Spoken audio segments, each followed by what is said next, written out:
Hey Internet, it's RJ. Welcome back. Thanks for tuning into the show today. Now, today's episode, we're talking about co-branded cards. It's a term we throw around a lot, but how exactly are these cards any different than regular credit cards? What are the types of co-branded cards? Pros, cons, how should you think of them, and how should you utilize them in your wallet? So, of course, if that sounds interesting to you, then go ahead, press the subscribe button, and let's get to work. So when it comes to it, right, the term co-branded card, what does it actually mean? How is it any different than a regular credit card? Well, fundamentally, it's not any different, right? It's still a revolving line of credit. There's still going to be a hard pull credit check. You're going to get approved. There's a credit limit. You still owe a bill at the end of the month. It still earns rewards, hopefully. All those things are still true. So fundamentally, functionally, it is no different. The term co-branded really comes into play when you're talking about what's on the card, who the issuer is partnered with. So you take a look at this card up here. We'll use Bank of America, for example, right? Bank of America customized cash card. It's red, which is Bank of America's color. It's got Bank of America's logo right dead center. And of course, there's the MasterCard logo at the bottom, but that's the payment network, right? There's no other branding outside of the payment network and the card issuer on it, right? So that's a core card, right? Not co-branded. Now, you bring in something else, like let's say we're going to bring in the Chase United Quest card, right? So on this one, you can see it's got United branding, it's got Chase branding, and then it also, of course, has the payment network as well. Most of these cards are always going to have the payment network on them. That doesn't count. That's not a co-branding between MasterCard or Visa. That's the payment network who helps facilitate the transaction. Really, what you're looking for is the issuer. It's going to be the issuer's logo or name, and then a partner, right? So in this case, United is the partner, United Airlines. Let's talk about this relationship a little bit. So Chase, being the bank in this case, Chase is still going to do the underwriting for the application. They're going to do the approval. They're going to issue the card, right? Chase is going to mail you the card. They're going to manage the credit limit. You're going to be dealing with Chase when you're paying the bill. They handle all the finance pieces of it because they are still a bank, and United is not a bank. They're an airline, right? So what does United do? Well, if you have this card, you were to flip it over on the back, you're going to see your United Miles number, right? It's your account number, because this card is very tied into the United ecosystem. We're going to talk about pros and cons and some examples in more detail after this section of the video, right? So United kind of manages the rewards program to an extent. Which I mean by that is when you swipe the card, you earn points like you normally would, even in our Bank of America example, except they're not Chase points. They're going to be United points, and they're going to go directly to your United account, and that's kind of where the partnership comes in at.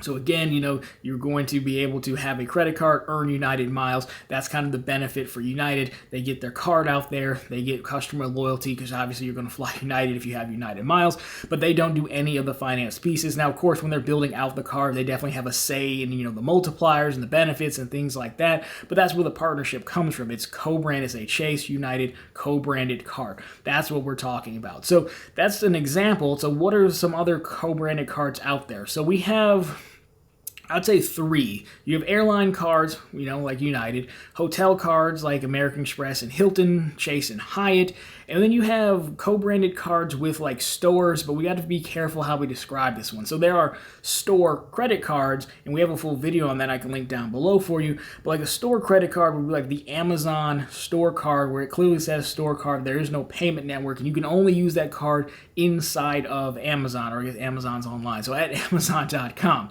right?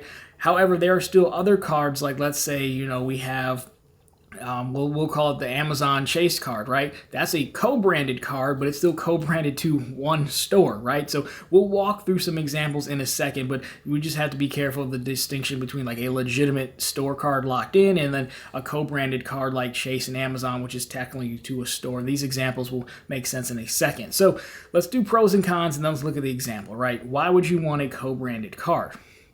Well, they're really tied into that co-branded partners ecosystem, right? So they're going to give you, the sign-up bonus will be, level of miles or points redeemable with that airline, which is very helpful, or hotel, whatever it may be. They're going to offer you certain benefits. The airline cards, you get a lot of checked bags. You can get status with hotel cards. A lot of stuff like that, they can potentially be harder to get on your own without having a credit card, right? Credit cards, you kind of helps cheat the line a little bit, if you will, right? Now, sometimes there's an annual fee, so you're not cutting the line for free, but you can see they come with benefits and they can help move you up the line in status or benefits or whatever you are after, right? That's going to be the primary deal there. So, it's also easier to earn miles, right? Because normally you earn miles by flying, right? But not everyone flies all the time, so I can still earn miles on my spending to help discount my flights in this example.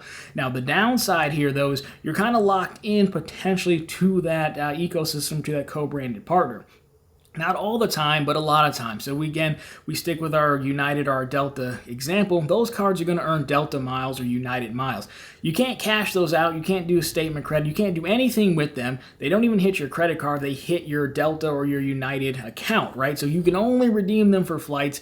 I mean, yes, I think technically you can redeem Delta miles like in the Sky Club and things like that, but I don't know if that's not really here nor there, right? Still Delta purchases. You wouldn't be in a Sky Club if you weren't flying, right? So you're very limited. You're very locked in potentially, right? That's really the only downside, though, because, again, they do function as credit cards, and because they're on payment networks, a lot of them do have special benefits that you would hope for, like travel protections for airplane cards and hotel cards, things like that, right? So it's not all bad. So that's pros and cons. Now let's take a look at some examples here and to really drive this home. So first of all, we'll talk about a hotel card example, and we have the Hilton Aspire, right? Now, we'll go through the full Hilton lineup. We won't talk about all of them, but you can see there's a range of Hilton cards from no annual fee all the way up to $450. So you can kind of pick your slot depending on what you're looking for. So you can see you're getting a ton of Hilton multipliers, right, which is good if you're going to stay at Hilton. Again, you just have to remember, these are Hilton points. You can't use them on anything else. Now, the benefits here, again, you get diamond status, a weekend night reward, $250 airline credit, priority pass, and a $100 Hilton on-property credit. If you add all this stuff up, you're really close to that $450 annual fee, making this a really good card if you are a Hilton fan. Again, this is just not going to help you if you want to stay at a Marriott. Now, in addition to that, you have the Delta Sky Miles Gold that we've kind of talked about here, right? Again, this is pretty good card. It's one of my favorites. $99 annual fee, of course, but again, you can see your purchases. You're going to do pretty well at Delta and other places. Now, the benefits, of course, are going to be Delta focused or travel focused, so $100 Delta flight credit when you spend $10,000 a year, main cabin one boarding, and a first check bag free.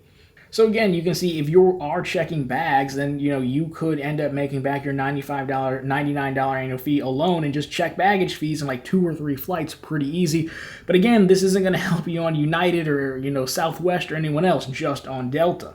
Now, lastly, we have the Amazon Prime Rewards Visa that we've already talked about. So this one is, again, it's a store card because Amazon is a store, but again, because it's a Visa network, you can use this anywhere, as you can see by the multipliers, right? Your highest multipliers can be on 5x at Amazon, but you can also do 2x at restaurants, gas stations, drugstores, and 1x back on everything else. Now, this is probably the best example of a store card because you're not earning like Amazon dollars or something like that, which is kind of surprising. It's basically cash back, and you can redeem it for statement credits or just cash it out. It's not stuck in your Amazon Prime account, which, again, is a little surprising that they do that, but it's very nice. So overall, I think those 3 examples kind of drive home the point of what a co-branded card is, right? Again, you can see oftentimes you're going to earn higher multipliers, with that co-branded company. You're going to get the benefits. You're going to get the statuses. It's going to make life easier when you're with them. But of course, it is still a tool for the co-branded partner to lock you in to their ecosystem. Now, overall, I don't really think that's a bad thing because most of us end up finding a favorite chain or two, right? So for me, I fly Delta because I live 20, 30 minutes from a Delta hub, right? So it doesn't hurt me to be locked into Delta because if I'm flying somewhere, it's probably Delta, right? A lot of us end up with favorite hotel chains, right? Like Hilton, Marriott, or Hyatt, and you'll know if you're going to buy a ton of stuff from Amazon, right? So for that reason, I don't think it really hurts that much to use them and be locked in, especially if you can figure out how to tie them in with the actual issuer, right? Because some of the other perks of these, we don't really need to touch on here to overcomplicate this, but the rest of the Chase cards, right? Core Chase cards can earn Chase points, but those points can be transferred out to Hilton or transferred out to Hyatt. You could have the Chase Hyatt card, so that could in turn make a really good Chase setup. anchored by the Hyatt card, then earning Chase points to send to Hyatt as well. And I've got a video on travel cards down below that I can link for you as well if you want to go further into that point. So overall, I think co-branded cards are pretty good. The best thing here I would say is look for co-branded cards that can fit into an existing setup to help support it, but also give you some flexibility. Again, Chase and Amex are good examples because you can earn membership reward points and you can still transfer them out to Hilton or other places, so you're not totally locked in, and then maybe your co-branded card is really primarily for the status and the benefits. But overall, I think co-branded cards are good. Now, after airline and hotel cards, there's a bit of a dip though, right?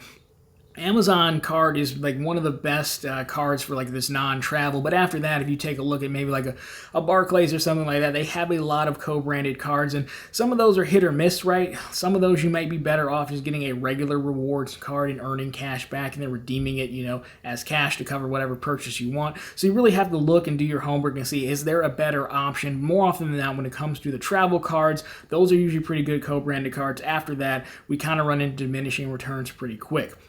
But anyways, guys, that's going to do it for this one. So if you liked it, drop me a thumbs up down below. Of course, you found it particularly interesting, you consider subscribing to the channel. Again, posting content just like this every Monday, Wednesday, and Friday, and right back here every Sunday with all the news you can use in the week that was in credit and finance. My question for you guys is, let me know what your favorite co-branded cards are. How do you incorporate co-branded cards into your setup, and what are some that folks should take a look at, whether it be hotel, airline, or store cards? Love to hear your thoughts. But anyways, guys, that's going to do it for this one. As always, thank you so much for watching. I'll talk to you very soon in the next one.